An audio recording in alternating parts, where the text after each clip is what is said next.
do institutions like SFU need Asian, and I've hedged a little bit, Asian slash Asian diaspora studies, Asian and Asian diaspora studies, or some, formation that bridges the two, which I think Global Asia is an attempt to do.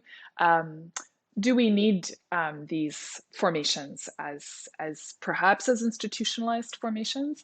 And if so, why? Or another version of this question that I've been thinking about is what kind of configuration of Asian and Asian diaspora studies might we need in this moment, if at all? To be honest, I have to confess I've run away from the the institutional formation of Asian study. In the past, my experience has been with Asian studies, um, and and I've always been more interested in kind of a wider comparative frame. So even though I have worked on Asian locations, I'm always also very curious about other parts of the world. So it's always felt a little bit constraining to me to just work within Asia. On the other hand, I have also found, because I collaborate with other scholars on the so-called Queer Asia, book series and projects, and that in some way in that context, the Asia has been productive because there are, like queer research under the rubric of Asia that I find generative, and that kind of regionally that does make sense as well. But I always find for me it might be frustrating if I can only teach under the rubric of Asia. So it might be a bit like you know the rubric of Asia can be my lover. Like once in a while do research around that rubric, but I don't want to be married to it. I think it's productive for conversations like this, right? Um, uh, in terms of institutionally, I don't know what that might look like, but for to give space for conversations like this, I find really energetic and uh, useful. Like Helen, also I think also because of my background in disciplinary and geography, I have stayed away from thinking about Asian studies because of its relationship to area studies and regional geographies, which I found in my undergraduate days, up to my graduate days, to be very restricting, to not be able to think beyond those entanglements that we've been talking about this morning or in the session. So I do think it's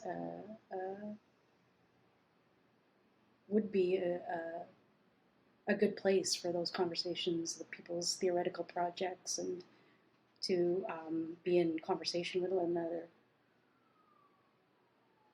Which so far my experience under COVID and in the institution is not.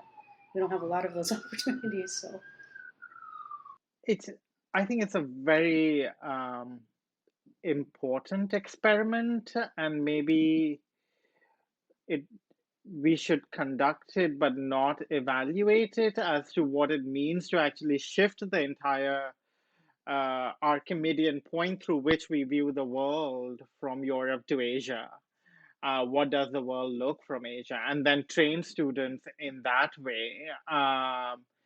Because as I was reading Nadine's question, really I couldn't stop my mind from racing, because one of the questions would be for political science as to what would be the legacy of what was previously called internationalism or cosmopolitanism when looked from Asia, right? And institutionally, I think this is important, because where else would you actually be exposed to this, if not the university? Um, because certainly I read about very, I was not taught in school the propinquity between Indian and Chinese diasporas in the Caribbean amongst the plantation slave laborers. And when I read that, I was like, oh, how come this is not the history that India and China build on, as opposed to, something much more recent like tensions over national boundaries. So I think it's a very important experiment that we conduct, and maybe what we're trying to hypothesize will come once the experiment is over, rather than now.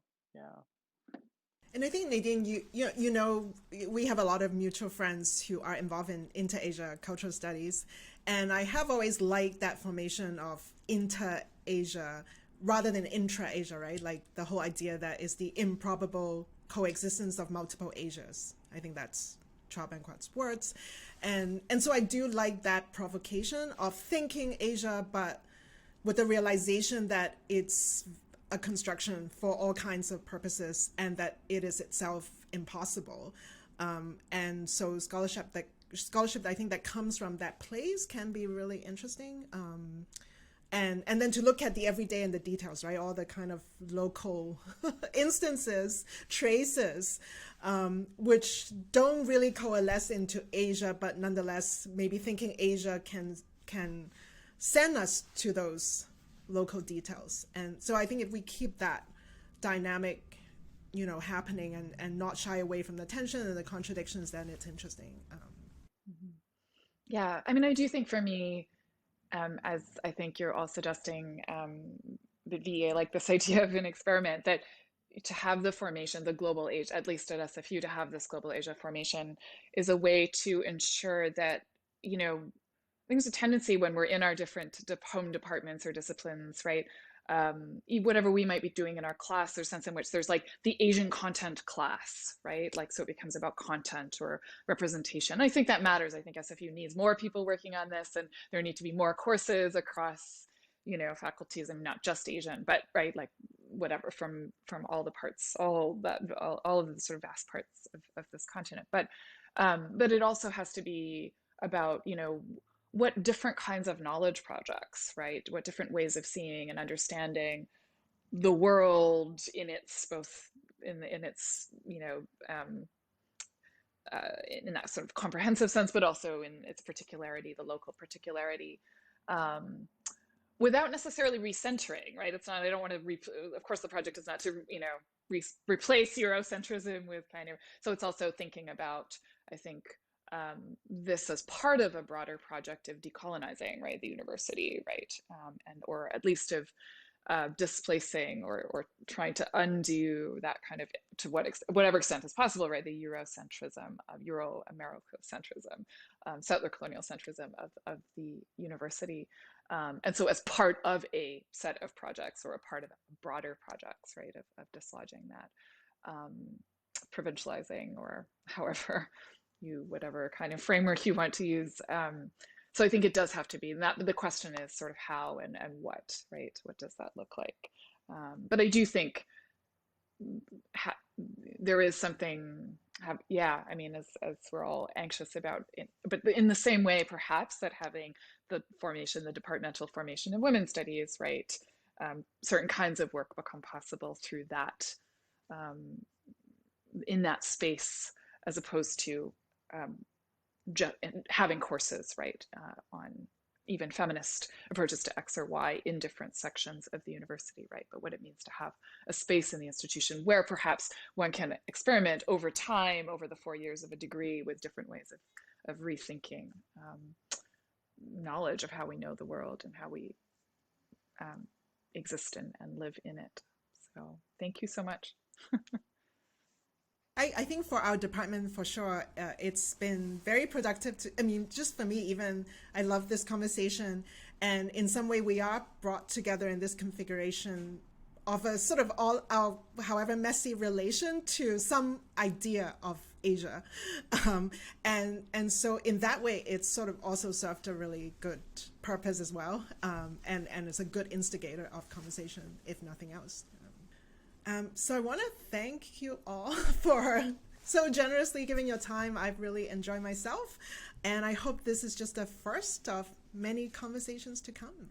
No, thank you, Helen, for organizing this. It was lovely. And yes, hopefully this is the first of many to come. Yeah.